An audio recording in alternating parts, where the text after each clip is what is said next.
Guten Morgen. Good morning. Good morning. This is my story, episode 2. In episode 1, we began in the middle of the beginning of the beginning of the beginning of whatever the beginning of this middle of the end of the story is.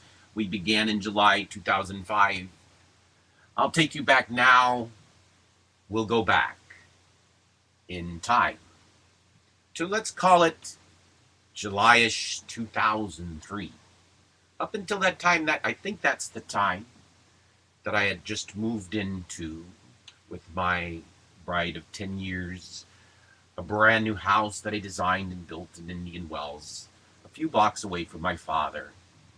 And I had, while we were building and waiting for that house to be finished in a rental house in Indian Wells, I think I've begun, and the new house ended the story of my life up till then. And upon reaching the end of the beginning of that part of the story, I said, my prior life is quite interesting. If there was a perspective to it, I didn't say it that way, but I said to myself, who will ever remember me? What have I really ever done?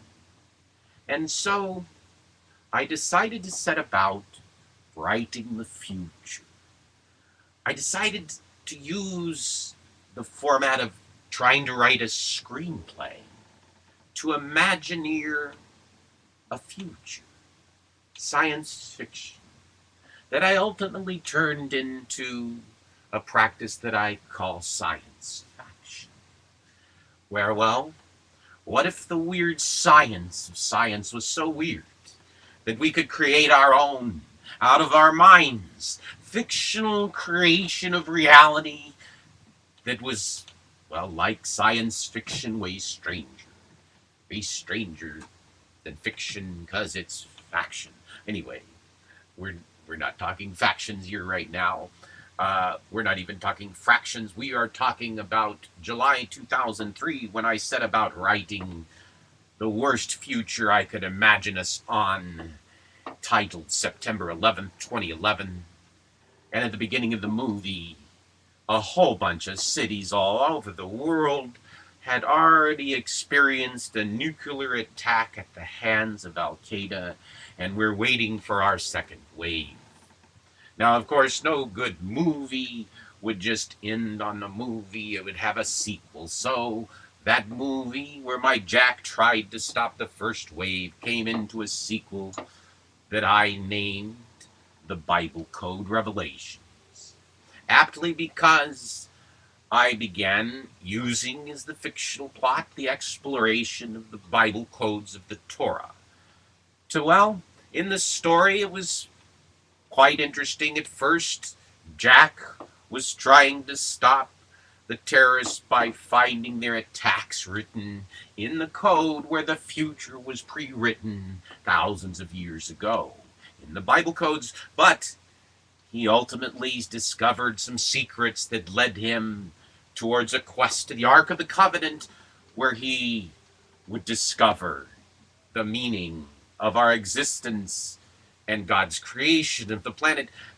And then we'd all have peace on earth, because, well, the only way you fight Al Qaeda is to, well, you have to win the war against war, and that's another story, but that's the biggest part of this whole story, but we'll get back to that. Okay, so, but what happened then in March of 2005, March 1st? I had already experienced, well, a code that I was sort of focused on. And that was the Bible code. You can find it in the codes. It's the sequence that says God encoded. God is truth. And for some reason, I decided to give up my creation and writing of the worst future of Earth that I could imagine. By the way, I'm talking in a voice now. I'm sorry. I come up with these accents when I'm talking my story. I'm talking my book. Your book, that's the weird thing, because if this story of science fiction is real, then this book is weirder than your reality by a factor of 1,000. And, well, all of this is like more important than any movie you could ever see, because this is when mankind gave up war and adopted justice and peace on earth. But let's get back to that point. But it is a big part of the story because, well, that's where I got crazy. But on March 1st, I just decided, you know what, I'm going to start thinking about inventing something really big. And on the way, I thought about what are my goals, and I said I wanted to get a big monopoly. But I wouldn't be happy with one big monopoly. One must have two. And once a guy has two big monopolies, it would be hard for the world to fight his monopoly powers. But that's where it got to the point where I realized that, well, my next plan was to get a third monopoly, and then a fourth and a fifth monopoly, and so many monopolies that there would be no question that there was monopolistic power going on here. And that would have been a problem, but I was determined to go where Bill Gates could never go, where well, no company has ever gotten beyond the 500 billion mark of value, to beyond the trillion. But, so, and then you say, well, you get a startup company, you do it the old-fashioned way, you go and hire people, you get freaking recruiters, go through hiring bullshit hiring, and, well, you know what? I determined that the best way, if you had the right ideas in your head, the best way to monopolize would just be to buy all the companies out, even the companies you didn't want. Why would you buy all companies out? Why? Why would you buy all the companies out? So I offered Motorola, my alma mater, Apple, Google, IBM, Oracle, you name it in the technology industry, TiVo. I offered all of them, and even ones we didn't need. And I'm not saying this one, but Electronic Arts. Well, and the media, see all of it. I offered to buy them all out for 3 to 5 times. I continue that offer today 3 to 5 times. But it's 3 to 5 times my monetary system, not yours, and that's a bigger part of the story that comes a little bit later. But I realized if we had all of our technologies, well, and then we could create an enterprise of Earth for peace on the planet, well, we could make these technologies, we could just cancel the worst and keep the best. That means Microsoft Windows DICE. That means Apple OS X Leaps. That means standards for database. Hello, Oracle. Hey, we can have competition based on standards, but the thing is, it would be our own infrastructure, and we would price to our own value.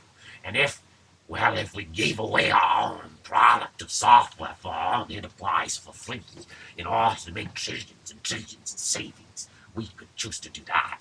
We could choose to do anything when we were running the entire Earth as a common enterprise. That was a bigger part of the story. That was really what it meant when I offered to buy them for 3 to 5 times. I was offering a paradox of paradigms. Anybody that even contemplated that action would contemplate, well, especially in the context of the fountain-headed Atlas Shark, would contemplate a new future for the planet Earth based on advancing the rate and state of arts of technologies way beyond 1, 2 to 3 orders of magnitude, 3 orders of magnitude along your path, beyond your mind today, of the net present rate of change, the net present course that you're on. It's a course to death and destruction. That's what I learned. And there's no way to win the war, which is the only war of an injustice, the only war that will deliver economic peace and security. It's the war against all war. It's when we all turn all the cheeks and we cancel all of the nations. That's right. I offered to buy from California, from Arnold. I offered 1.5 times the value of California at about 11:30 at night on March 11th, 2005, 2005. I offered 1.5 times California. You can't say a negative state worth minus 500 billion with its cities and counties probably doubling that. So a negative $1 trillion enterprise going down. You can't expect me to pay 3 to 5 times. Actually, I would have been happy to, because 3 to 5 times the negative would have meant, well, he would have he would have owed me trillions to buy out California. I didn't really care.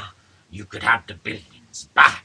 My next move for you was to take our enterprises as one enterprise under one state of no nation and succeed from a union with as many states as wanted to come with us. Hopefully tomorrow we'd ask George Bush to join our cause and merge the United States, California, and the rest of it with China and India.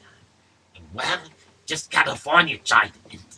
We've got the technology and half the markets, and the labor, and we would have the world power to have the most powerful currency the world has seen.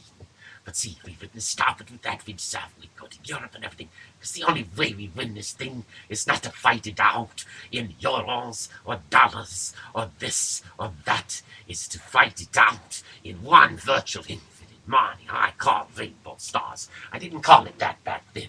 But I invented the idea of a technology monopoly of all technology married to a monopoly of new money. Two monopolies. See, the eyeballs. If I owned all the eyeballs, but guess what? When I say I, that's we, and that's us. So my enterprise was your enterprise. You would own your own eyeballs as part of an enterprise, and you would all have stock. You wouldn't have a voice in a political nation with politicians telling you what to do. You would have shares in an enterprise. You would be employees of an enterprise. You would be stakeholders. You would be the primary customers of the enterprise, whose job was to deliver you guaranteed total customer satisfaction. An enterprise beyond Google, way beyond the time and mind of Google. An enterprise beyond do no evil. An enterprise to do good, to rise the tides of all boats, to create an infinite prosperity for all of us. I'm getting a little bit ahead of the game. I didn't go into that detail. In 11 days, I'd only worked on my mind. Well, 20 hours, 22 hours a day. Was sleeping 2 hours a day. That was my first, well, let's call it a manic episode. Although there were some times that I was writing software, and I think I spent some long, long nights. But usually I always got myself 5, 6 hours. Not those 11 days. And on the 12th day, I checked into where I had $1 million lot and said, I'd like to have a secure place after the markets to discuss with Arnold my offer to buy California. I had never heard of a 5150 when 15 minutes later, Sheriff Hightower shows up and starts interrogating me. And I thought, well, if he took me to jail for nothing I didn't know, I put whether it can't be illegal to offer to buy California, can it? I don't think so. But of course, now in retrospect, I might have been out of my mind at the time. But anyway, so he took me off. I could have talked my way out of it if I thought I was going to get a lawyer. No, I got a 5150 for the first time. I complained about the size of the back seats of the police cars. They're not very comfortable, nor are the handcuffs, nor is the treatment by grabbing your arms and dragging you around when you've done nothing other than offer to buy out a bankrupt state that is only in a state of solvency out of an illusion. It's just Greece in drag.